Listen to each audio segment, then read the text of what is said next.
Okay, I would like to give a disclaimer. My rating for other books has been greatly influenced by this one amazing book that I had read this month. And so, because this one book that I had read was so amazing, I have actually ended up rating other books quite low. Hi guys, my name is Hina, and today I'm here with April book month reading wrap up. I'm going to go as per the order that I had read the book. So without any further ado, let's begin. The first book that I read in the month of April was The Church Beneath the Roots by Felix Blackwell. Now, before I get into the review of this one, let me give you a bit of a background on my reading experience with the Felix Blackwell's earlier book, Stolen Tongues. I think Stolen Tongues is still available on Audible for free, which is quite surprising because Stolen Tongues is one of the best folklore horrors that I have listened to in the last 2-3 years. So Felix Blackwell is basically the author of Stolen Tongues. I had absolutely no idea about him or his books unless I stumbled upon this free audiobook that was available on Audible. And when I listened to the book, I was completely blown out of my mind because that book was so good. I was really freaked out by that book. The audio narration was excellent in that book. And I do realize that I'm actually reviewing that book instead of this one, but I had to provide the context. Now, that is the reason why I chose to read this book by Felix Blackwell, because this book is actually the prequel to the events that happened in Stolen Tongues. Now, this book is about the reservation area where the cabin of the second book, The Stolen Tongues, is located on. So, this book is about the Indian reservation area, Cold Valley Indian Reservation, that is surrounded by the Pale Peak Mountains. And the book is about the main character, Onwe Lopez, who is kind of already going through a crisis about trying to determine his identity, living on a reservation, yet trying to come to terms with the present day situation of how the reservation people are treated. So, amidst that, we come to know that his friend had gone missing at about the age of 10 to 11. And in the present of the book, there's a big plane crash, but there are no bodies.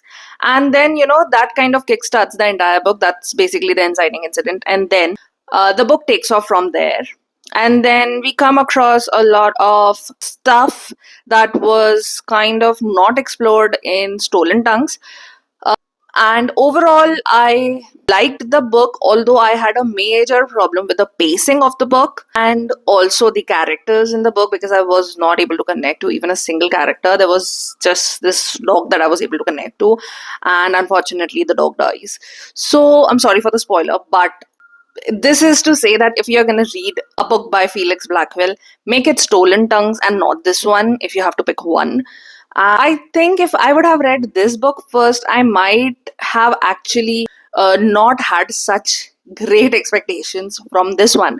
But because I had read Stolen Tongues first, I had absolutely insanely high expectations from this one. And this one, unfortunately, did not deliver.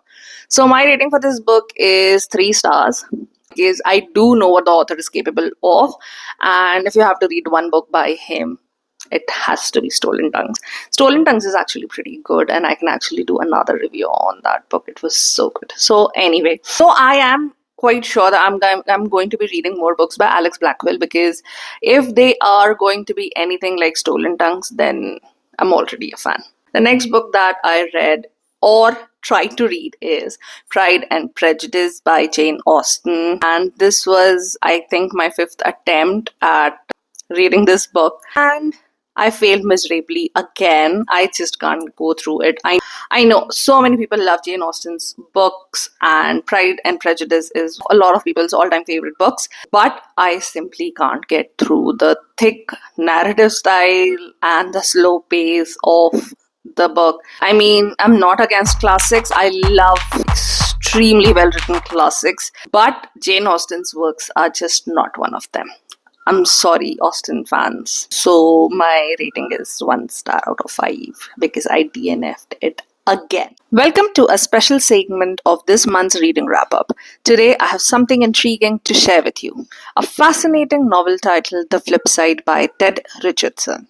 Please note, this segment is sponsored by the author Ted Richardson. At its heart, The Flip Side explores the life of Theo, a young man trying to find his footing after a mental health crisis sends him back to his hometown. Starting over as a caregiver at Mossy Oaks, a senior living facility, Theo's journey becomes a poignant exploration of self discovery, unexpected friendships, and the transformative power of music. Ted Richardson beautifully weaves themes of loss, love, and redemption into Theo's interactions with unforgettable characters, including Lucy, whose mysterious path intertwines remarkably with Theo's present, and Grace, whose wisdom and warmth illuminate every single page. This book is a heartfelt tribute to human connection, resilience, and finding purpose amidst life's unpredictable challenges. If you're looking for a meaningful read that blends emotional depth with touches of humor and genuine warmth, The Flip Side by Ted Richardson might just be your next favorite book. Be sure to check out the details below on how you can get your copy of The Flip Side and dive into this beautiful journey yourself. The next book that I read is The Seven Deaths of Evelyn Hardcastle by Stuart Totten. Now, in paperback, the title of this book is The Seven and a Half Deaths of Evelyn Hardcastle, but in the audiobook, it was The Seven Deaths of Evelyn Hardcastle. Now, this book is actually pretty good, and the audiobook narration of this book was simply amazing.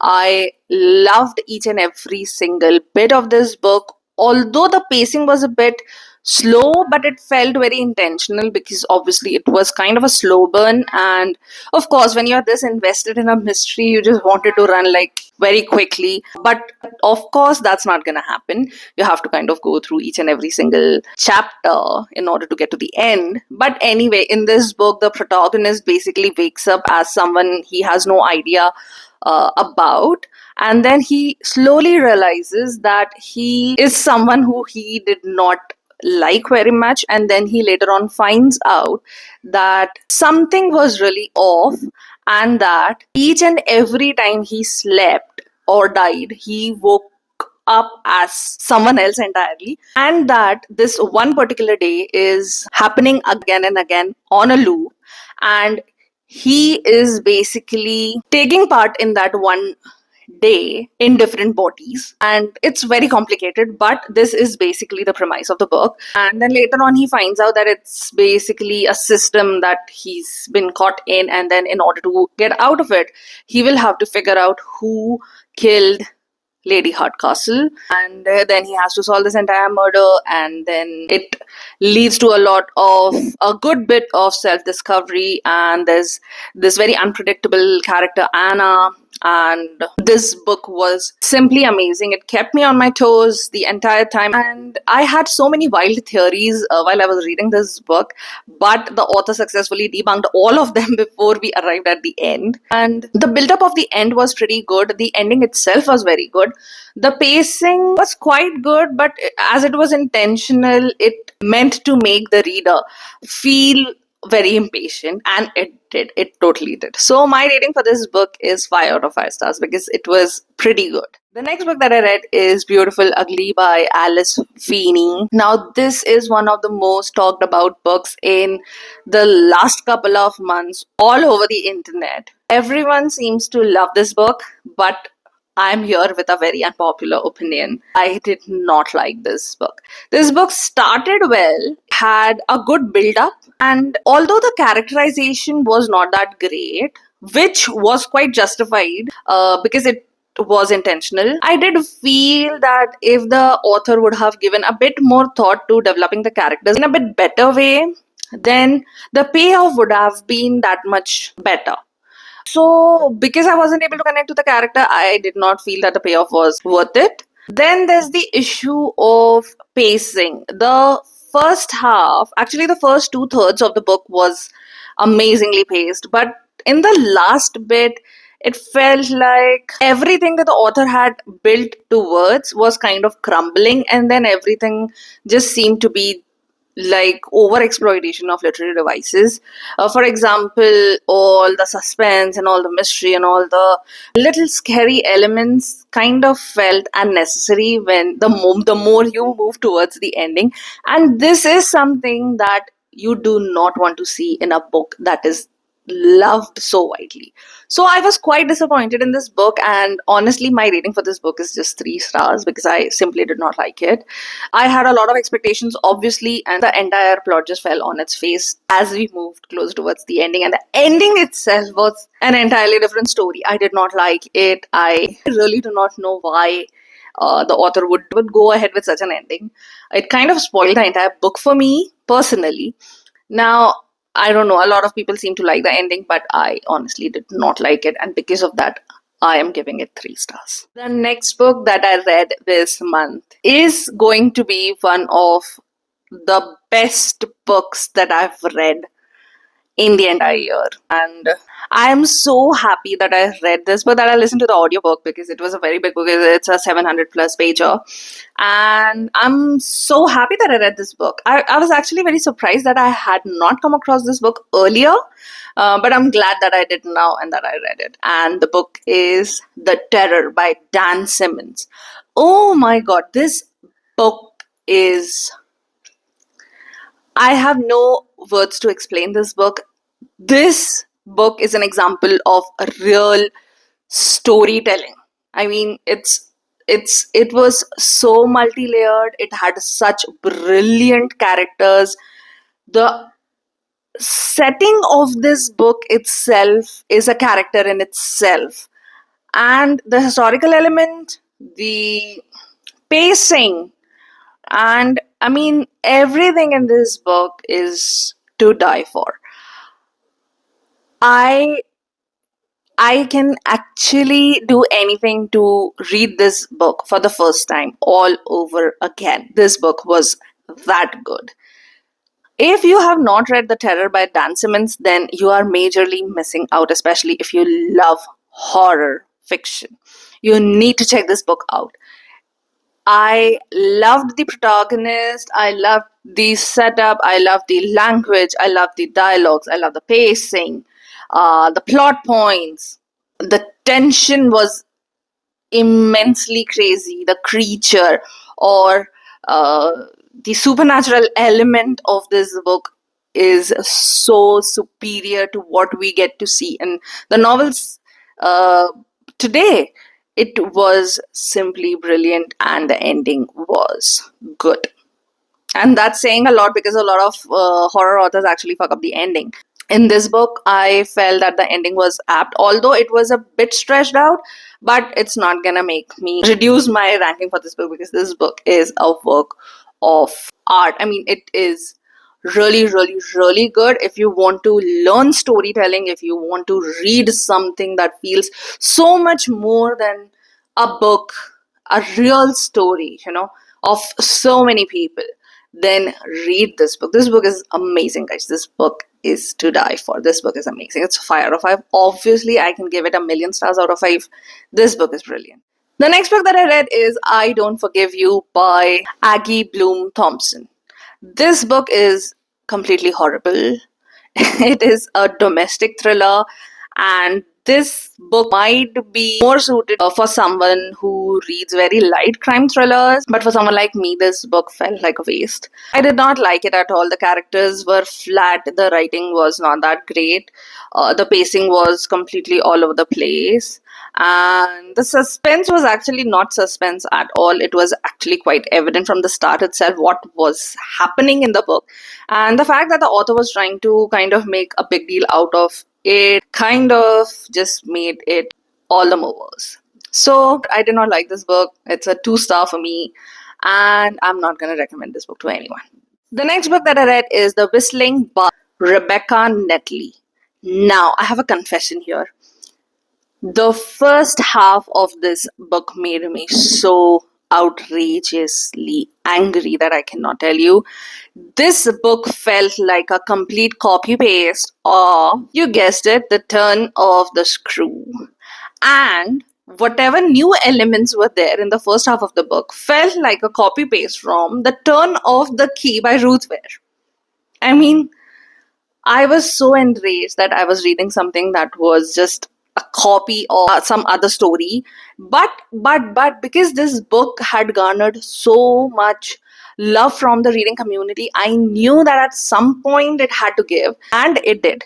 But it was very short lived. And then the book kind of took off on a tangent that I really did not care about. So basically, in summary, I would divide this book into three parts. The first was a complete copy of The Turn of the Screw by James Henry and The Turn of the Key by Ruth Ware. Then the second part, which was a very small part actually, was quite intriguing, quite original, quite good, and could have actually taken this book to a really high level on my expectation meter. But after that, the third part came and blew everything off because the originality kind of went down the drain, and the book ended up being super predictable. Now, so I had so much mixed feelings while reading this book that I'm still not sure what am I going to rate this book? How am I going to rate this book? Because the first third of the book was 1 out of 5 stars for me. Then the second third of the book was almost a 4-star for me. But the third of the book was again 1 star. So I think overall I'm just going to rate this book a 2.5 stars. And that is not a good rating for such a hyped up book. So again, I think this is going to count as an unpopular opinion, but I did not like this book. I would have rather reread James Henry's The Turn of the Screw. That would have been time well spent because I really love that book. The next book that I read is Jennifer Hiller's The Things We Do in the Dark. Now, this is a podcast style book, and there are a lot of books like this coming up these days. So I was quite intrigued by the idea. I really liked how the book was structured, but it was again predictable. I have no idea why thrillers are starting to be so predictable. Love a thriller book that can totally surprise me, that can totally build up suspense and then have an amazing payoff in the end. But for some reason, I'm reading all these books that are recommended by hardcore thriller lovers, and I'm still ending up reading books that are highly predictable. And I really feel that I wasted my time reading such books because I could have just written one then. Anyway, so Things We Do in the Dark by Jennifer Hiller is not that great, although I did like the writing style and the thinking style of the author. So I might explore other books by Jennifer Hiller. I was actually looking for another book by Jennifer Hiller that was her latest release, but I wasn't able to find that book on Audible. And so I ended up reading this one first. And what I have learned so far is that Jennifer Hiller is actually one of the good thriller writers. So I might give her the benefit of doubt for this book, and I might explore more books by her, especially her latest one that I had originally planned to read. So let's see. But anyway, so for this book, I am going to give a solid 3 stars. There's one other book that I had started in April, but I'm still going through it because it's a long book, and it is Mistborn by Brandon Sanderson. And I'm actually doing a reading vlog on this one, so you can know about my thoughts in the reading vlog. I am about this much done. I am planning to finish this one this month, along with a couple of other books that I'm already reading. And so let's see how this one turns out. I'm not going to give you any spoilers because I really want you to watch my reading vlog, because it's going to be my first reading vlog of a book that I'm reading. So that reading vlog. Anyway, so I'm really excited to see how you guys will like the reading vlog. If you have any comments or suggestions, do feel free to share them in the comments, and do subscribe to my channel, and do not forget to share this video with someone who loves reading or who would love to start reading at some point. Who loves books? Because I love posting about books. I'm also an author, and so I also post about the books that I write. So thanks a lot for watching, and do not forget to subscribe and share. I'll see you all in my next video. Till then, have a nice day.